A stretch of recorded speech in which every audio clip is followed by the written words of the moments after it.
کہ ہم ایک لڑائی میں تھے میدان جہاد میں, تو ایک نوجوان, ہم اسے دیکھتے تھے دن میں روزہ رکھتا تھا, رات میں تہجد پڑھتا تھا, بہت تھوڑا آرام کرتا تھا, مجاہدین کی خدمت بہت کیا کرتا تھا, بہت زیادہ پرہیزگار تھا, اور دن میں بڑی بہادری سے لڑتا.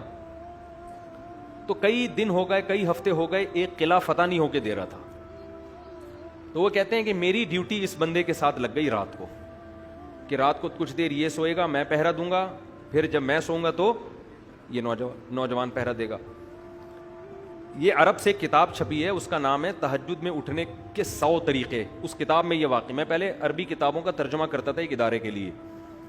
عرب سے جو کتابیں آتی تھیں نا عربی میں, تو وہ ادارے والے کیا کرتے تھے, بہت سے علماء لیتے تھے, میں بھی لیتا تھا, ان کا ہم اردو ترجمہ کر کے وہ کتابیں وہ پھر ادارے والے چھاپتے تھے.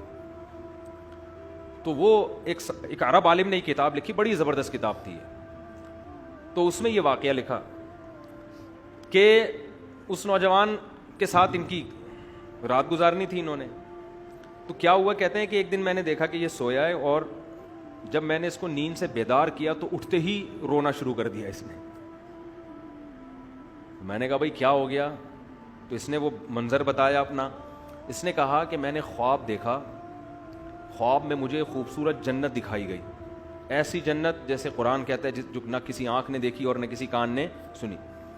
کہتے ہیں میں آگے گیا تو بہت خوبصورت عورتیں, بہت خوبصورت عورتیں. کہہ رہے میرا دل ان کی طرف مائل ہونے لگا. تو مجھے ان فرشتوں نے کہا کہ یہ تمہاری باندیاں ہیں, یہ تمہاری بیوی نہیں ہے, تمہاری بیوی آگے ہے, وہ ان سے بھی زیادہ خوبصورت. اب آپ کے کان کھڑے ہو جائیں گے جب بھی ایسی کوئی بات آتی ہے نا. تو وہ چلے گئے, وہ کہتے ہیں مجھے لے کر گئے.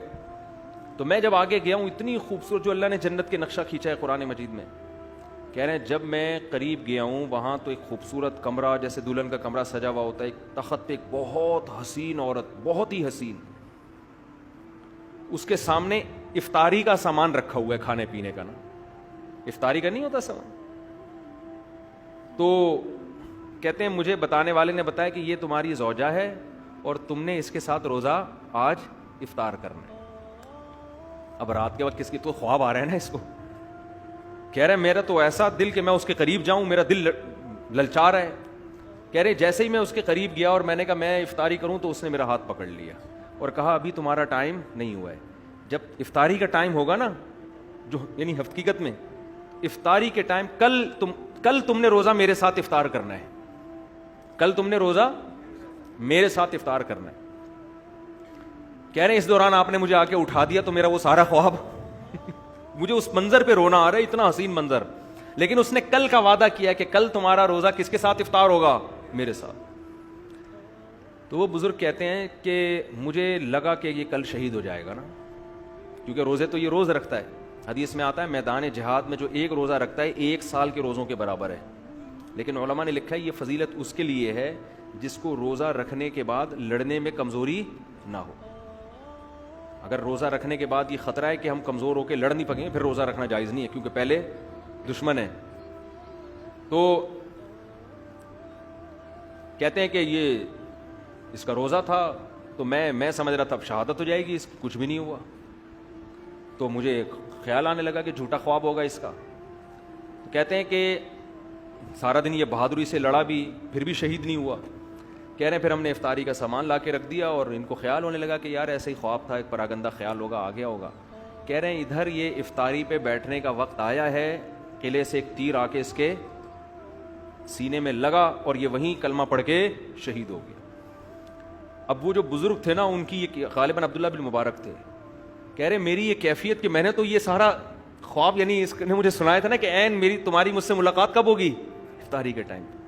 کہہ رہے میں نے زور سے, وہ کہتے ہیں میں نے چیخ ماری نا پورے لشکر میں کہ یہ شخص کامیاب ہو گیا. اور کہہ رہے پھر میں نے سب کو بلا کے اس کا خواب سنایا کہ کیسا اللہ نے خواب سچا کیا ہے, کہ اس حور نے اس سے وعدہ کیا تھا کہ کل تمہاری افطاری کس کے ساتھ ہوگی. یہ مجاہدین کے ایک واقعات نہیں ہیں, مجاہدین کی تو کیونکہ وہ بہت زیادہ قربانی دے رہے ہوتے ہیں نا, تو ان کی کو اللہ کی طرف سے موٹیویشن دوسروں سے زیادہ ملتی ہے. ایسا ہوا تو کہہ رہے اگلے دن اتنی بہادری سے سارے, دیکھو حوروں کا چکر ایسا ہے نا مرد ہر چیز پہ کمپرومائز کر لیتا ہے, عورت پہ کمپرومائز نہیں کرتا.